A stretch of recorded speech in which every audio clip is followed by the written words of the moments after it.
Alright, so I've been looking into this storm, and right into Thunderstorm starting in 26 minutes. But the storm that was supposed to hit here is right here. This was the original one that was supposed to hit here.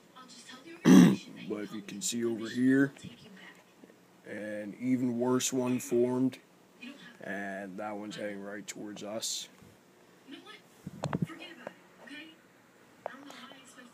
Right at this exact moment, it's heading towards us. So I'll wait for this thing to load. And let's check it out.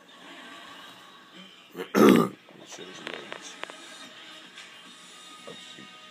It loads.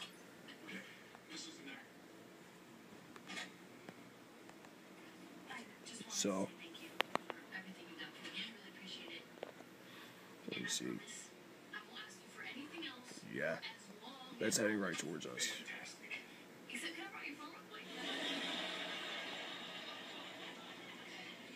You can see this storm form just a little while. Storm form just a little while ago, and it's getting bigger. And speaking of that storm, look out here. If you can't see it, there are already some dark storm clouds heading this way, and this one I know for sure is going to hit us because it's heading right in our direction. So this one I know is going to hit us, and yeah, I'll give you an update.